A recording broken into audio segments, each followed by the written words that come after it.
My name is Bob. I am a designer and an entrepreneurial businessman.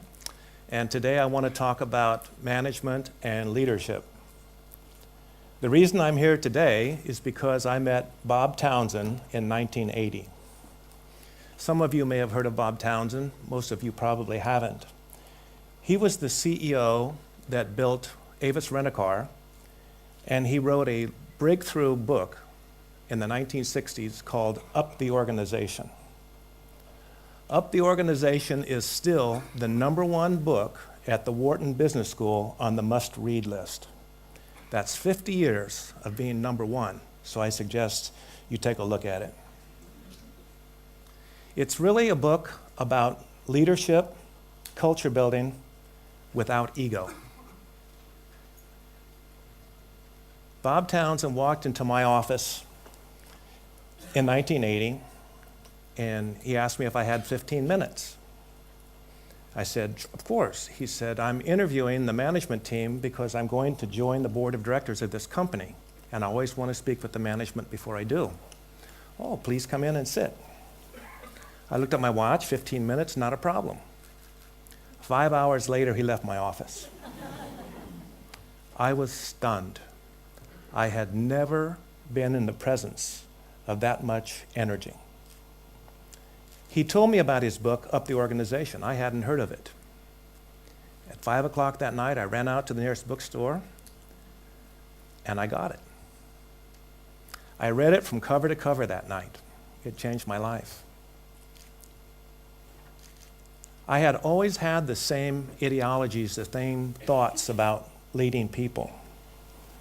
But his book gave me a structure, a framework that I could hang it on, and I use it as a guideline for the rest of my life, and I'm still using it. The same year, I was overlooked for a promotion to be the CEO of the company. I was in my 30s. I thought I was ready. The company didn't. Bob Townsend suggested that I further my education. That was a good idea. I says, well, maybe I'll go do an MBA. He says, no, never do an MBA. There's too many managers already. The world is short of leaders. We don't need any more managers. Managers, leaderships, I thought that was the same.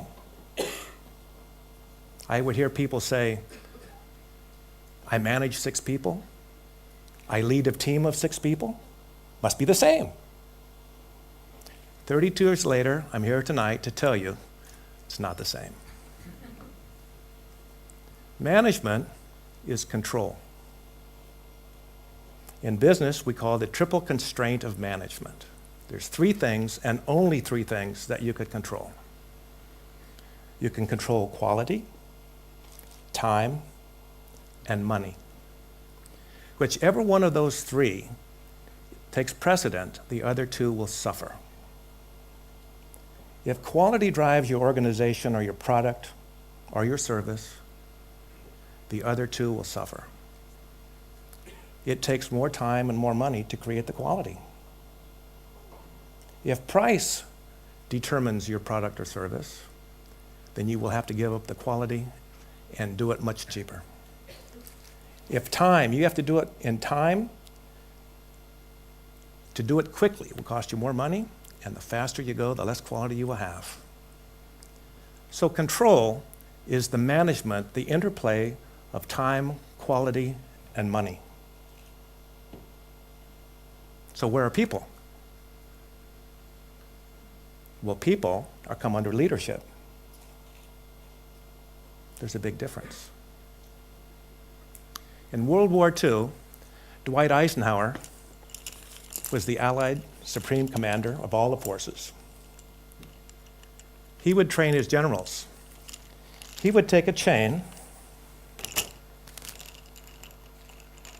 and stack it up on the table. And then he would ask the generals, if I push that chain, which way will it go? And he would hear a lot of answers. The correct answer is, you really don't know. But he said that if I took the chain and I picked it up by the end and I pull the chain, which way will it go? The answer is, it will follow you. And there is the essence of leadership. If you push the people down deep inside, you really do not know which way they'll go or which way what they're really thinking.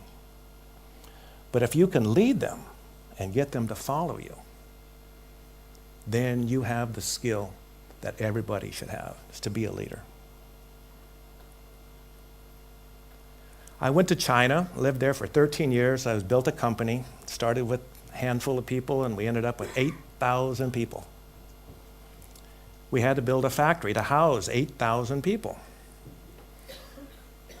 On occasion, I would go to Guangzhou and walk around and inspect the site. I have a technical background, so I felt I had a little bit of expertise in construction.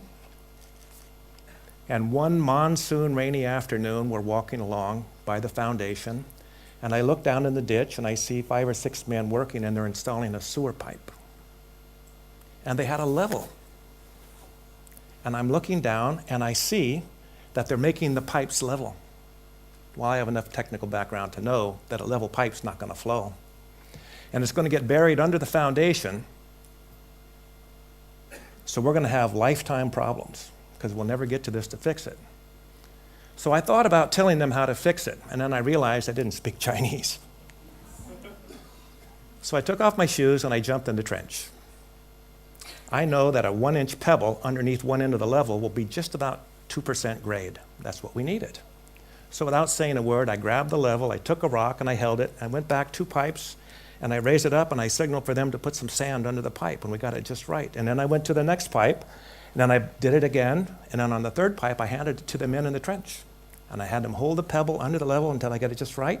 Then I asked them to do one more, and they did. And then I got out of the trench, took my shoes, and went back to the hotel. That incident became viral in the company. I had no idea what was going to happen. But inside I was realizing what Bob Townsend had told me. If I had pushed them and I had yelled at them and told them what to do, I probably wouldn't know where they were going. But by grabbing the level and pulling them, showing them exactly what to do without saying a single word in a totally different culture, they listened. That incident went through the whole company, and they realized that it was as a symbol that I would jump in the trenches with them. The big boss would jump in the trench in the mud and pull them. I had no idea it was going to be so powerful, but it really paid off. There are some great leaders that have pulled a lot of people.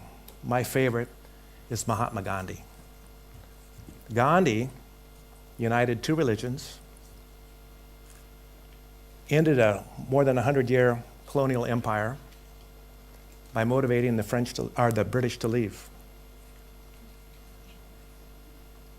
He did so in a peaceful manner, and basically he just stopped eating. That's powerful. Power comes when the people that you are leading give you their support.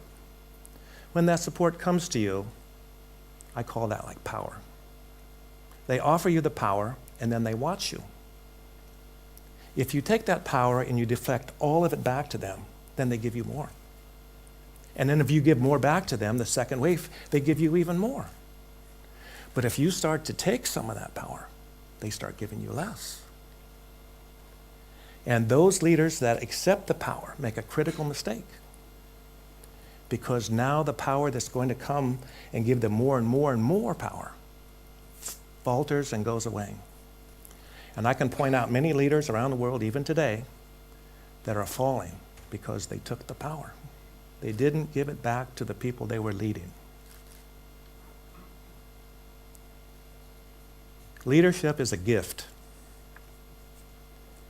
You can't buy it, you can't sell it, you can't trade it. You either have it or you don't. I went to a design school, and they said, you were accepted here because you have shown a lot of creativity. We can't teach you creativity. Well, that sounds like leadership. But if you have that skill set and you have that talent, what we're going to do is we're going to hone it. We're going to polish it. We're going to give you discipline so that you can apply your skill. And they did.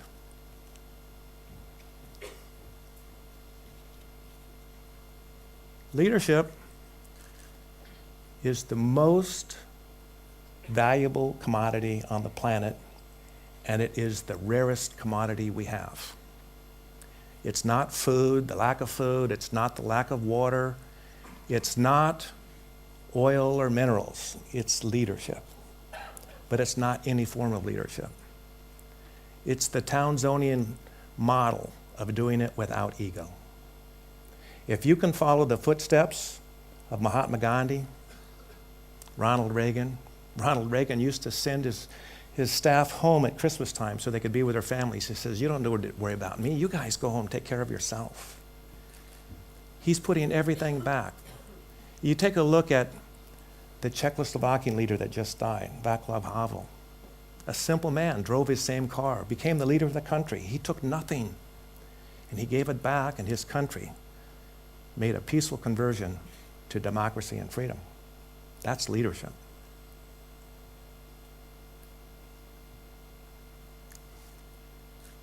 Herb Kelleher was the CEO, founder of Southwest Airlines.